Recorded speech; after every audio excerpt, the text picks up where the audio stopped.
This is the Indigenous Knowledges Project, a limited series from the Leelanau Conservancy. Our goal is to elevate Aanishinaabeg voices in conservation and stewardship through conversation.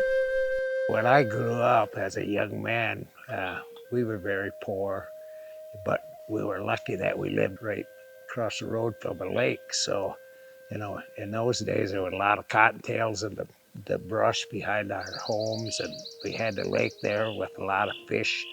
I grew up in a family of 8 siblings, so times were tough as far as putting food on the table.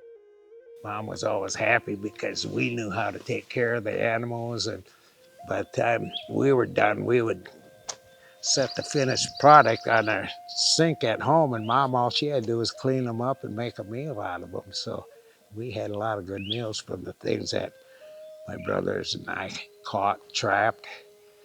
One of the early memories I had was probably 9, 10 years old, walking in these places that I used to just go out and I could walk for all day long, basically. And one of these times I walked into this place where I always went in hunting and walking around, and all of a sudden there was a no trespassing sign.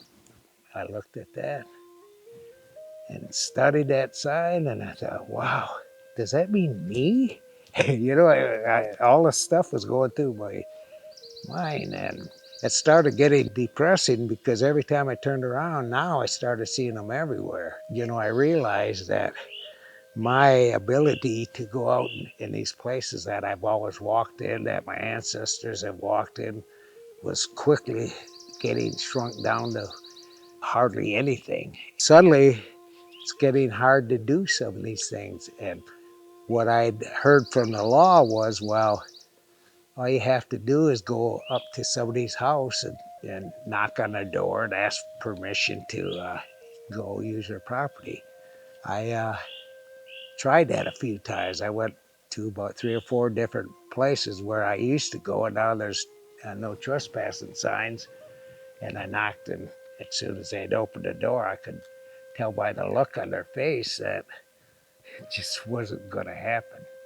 And I almost felt bad for them because I realized here they are, they're stumbling now, trying to come up with some kind of excuse to tell me why I couldn't come on their property. And, after a total no success in being able to go on any of these properties, I just gave up. And so after that, my ability to get out in many of these places was totally, really diminished. Up here in Leelanau County, I got to the point where the only places I could walk was national park, the state parks, and that was it.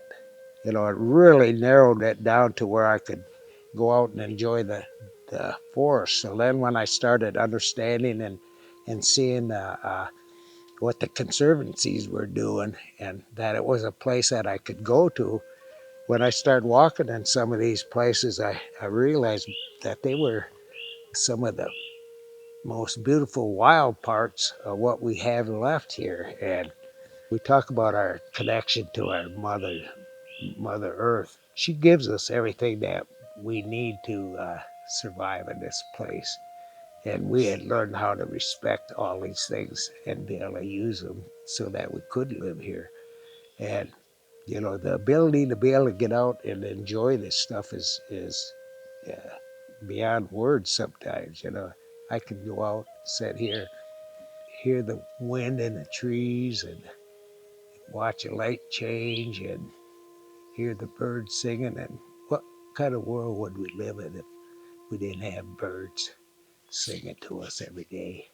So to have a place like these conservancy spots is uh, beyond words as far as the value of them to me.